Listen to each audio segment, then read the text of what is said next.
Revue de l'année 2023 de Plus de Millage. Bienvenue.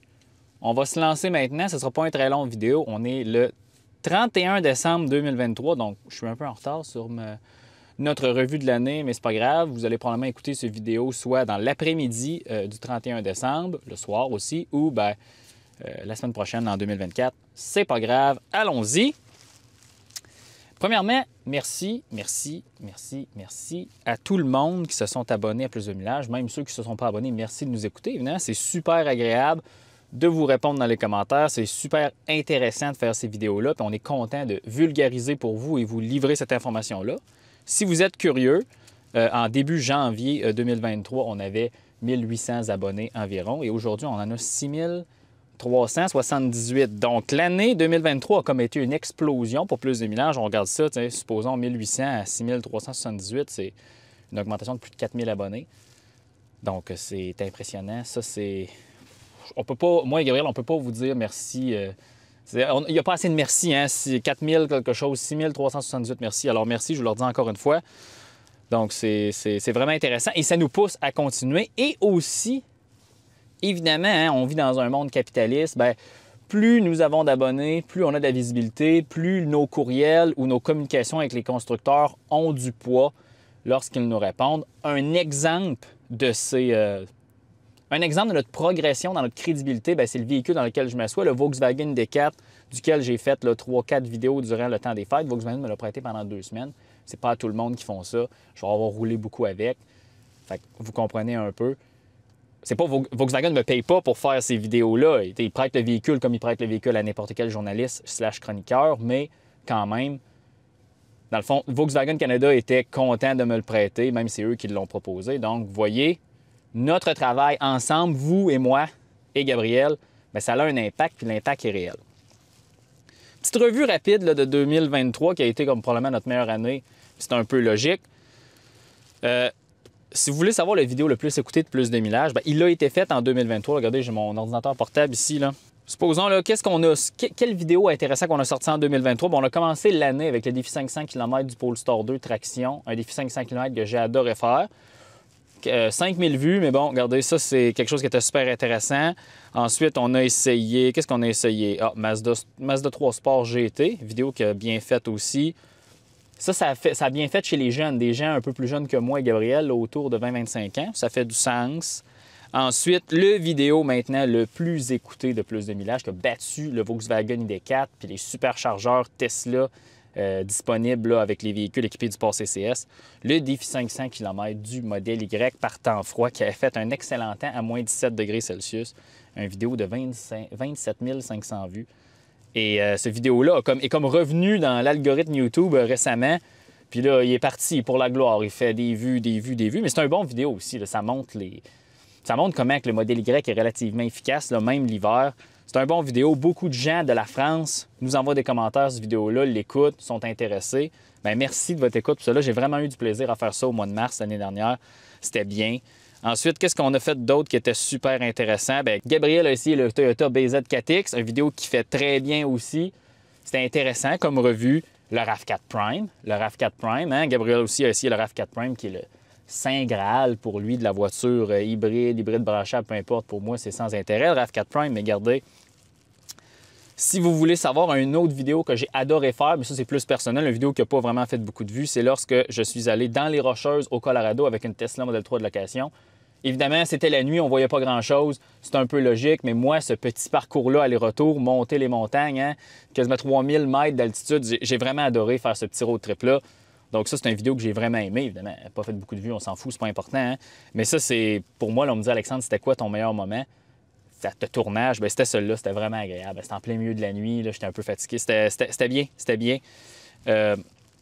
Aussi, qu'est-ce qui est arrivé dans l'année 2023, hein, dans l'univers automobile? L'Alliance, pas l'Alliance, c'est le port NACS qui va prendre contrôle du système de recharge en Amérique du Nord. Oui, ça a commencé avec Ford, hein, au mois de le 31 mai ou 30 mai peut-être. Dans le fond, ils ont annoncé ça. Là. Dans le fond, Ford et Tesla vont avoir accès au superchargeur. GM a suivi 2 semaines après. Puis après ça a déboulé. Volkswagen a annoncé ça, je pense qu'il y a de cela 2 semaines. Il va rester seulement Stellantis, mais on s'en fout, c'est pas important.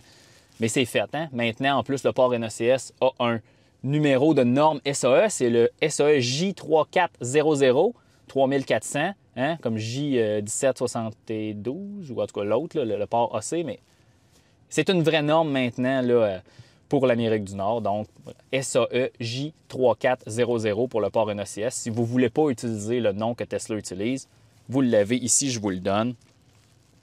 2023, on a fait beaucoup de défis 500 km, la Chevrolet Bolt EUV, hein? On a fait un bon temps aussi. On a fait... qu'est-ce qu'on a fait d'autre aussi? Bien, on a fait le Volkswagen D4, hein? Je suis assis dedans. Vous allez voir cette vidéo-là dans quelques semaines. Là, il est déjà tout prêt. Nos membres ont déjà une version, là, pas toute terminée, mais vous comprenez, là, ça s'en vient. On a fait les deux Tesla Model 3, la longue autonomie et la LFP. Très content d'avoir fait ça. En plus, ça, c'était des locations de voitures, hein, que Plus de Millage a payé grâce à vous, hein, parce qu'on reçoit un petit peu là, de revenus de publicité YouTube. Évidemment, on n'est pas MrBeast. C'est un peu logique. C'est des petits montants insignificatifs, mais c'est capable de payer une location de 24 heures d'un véhicule. Donc, on vous remercie aussi pour ça. Ça nous permet de faire des tests, comme je vous dis, complètement non biaisés, parce qu'évidemment, Tesla ne prête pas de véhicule. Donc, les fournisseurs de location, c'est parfait pour ça.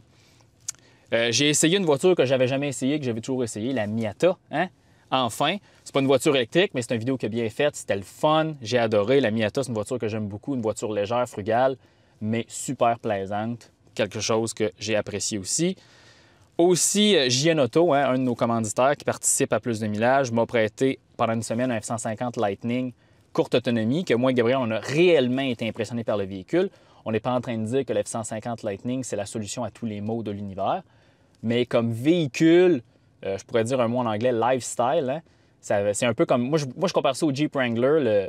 C'est pas dans ses capacités hors route, mais dans l'univers qu'il apporte, le F-150 Lightning, hein, le frunk à l'avant avec les prises électriques. On peut se faire un déjeuner. Si on avait une plaque à induction, on aurait pu faire cuire des œufs et du bacon. Le 240 volts dans la boîte, on peut utiliser une soudeuse, vous l'avez vu dans la vidéo. L'autonomie, l'été est correcte. Évidemment, l'hiver, c'est une autre histoire. La thermopompe s'en vient, mais 150 Lightning, j'ai vraiment aimé ce véhicule-là. Puis évidemment, à bon prix, cette camionnette-là ferait du sens. Évidemment, les chers amis français, dans les commentaires, vous devez probablement capoter, comme je dis en québécois, de m'entendre parler d'une grosse camionnette de 3000 kg électrique. Mais oui, en Amérique du Nord, c'est comme ça. C'est une réalité qu'on peut pas... Est-ce que je suis d'accord avec ça? Non. Mais regardez, évidemment, hein, c'est ça. Il faut livrer l'information, puis on livre l'information. Ensuite, Gab aussi a essayé la voiture la moins chère, peut-être une des moins chères en Amérique du Nord, le Chevrolet Trax, ce véhicule qui fait très bien. Évidemment, ralentissement économique, taux d'intérêt très élevé. C'est rafraîchissant d'avoir une petite voiture malgré qu'elle est thermique.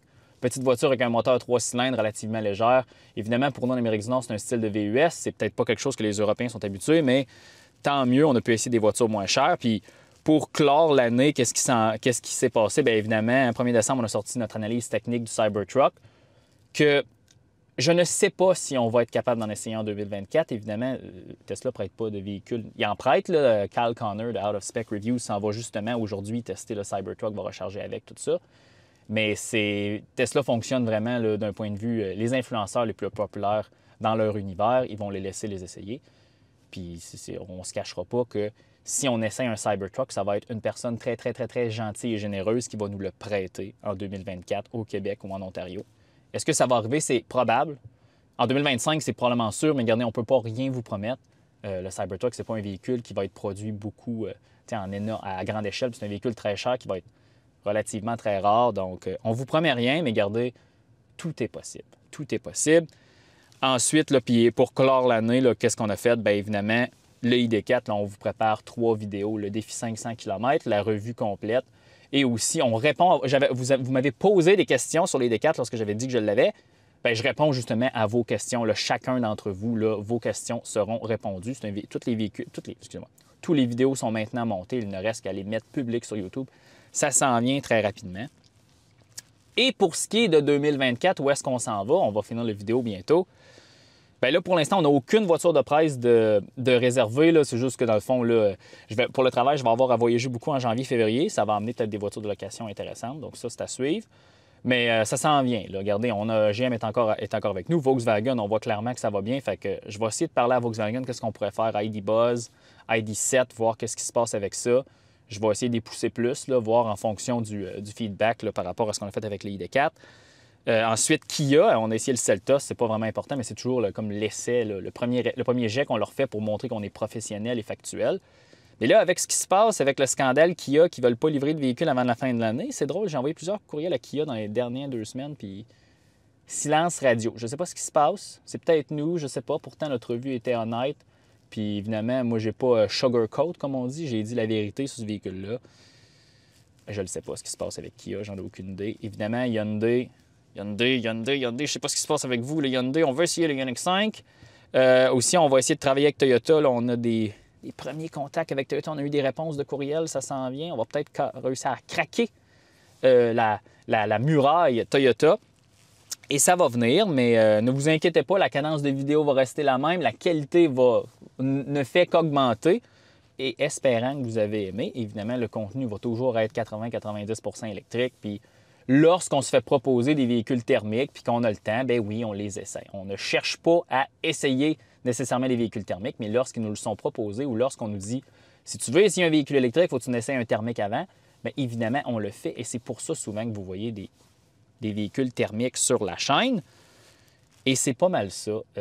Moi et Gabriel, on a très, très hâte à 2024. On a très, très hâte de ce qui s'en vient. On va probablement avoir la chance d'essayer le Blazer EV. Là, ça devrait faire du sens. Le Kia EV9 aussi, on a hâte d'essayer ça. Plein de choses, plein de choses. En apprendre plus sur la Bolt LFP, qui devrait sortir en 2025. L'Equinox EV va-t-il sortir? Est-ce qu'on va en apprendre sur la nouvelle Tesla de 3e génération, le Gen 3, Model 2, Q, whatever, vous le savez ce que je veux dire. On ne le sait pas. Mais 2024 nous réserve plein de choses. Ça ne sera peut-être pas une année fulgurante en termes de l'économie mondiale et ça devrait aussi peut-être rebrasser les cartes. Est-ce qu'on va revoir des petits véhicules électriques en Amérique du Nord, des petits véhicules avec peu d'autonomie, pas cher, une genre de Fiat 500e qui a été annoncé qui revient? Ça sera à voir, on ne le sait pas. Mais bon, je voulais vous dire merci encore une fois. Merci d'être avec nous. On va vous souhaiter une bonne année 2024 qui s'en vient dans exactement 11h34 minutes. Et on se laisse là-dessus.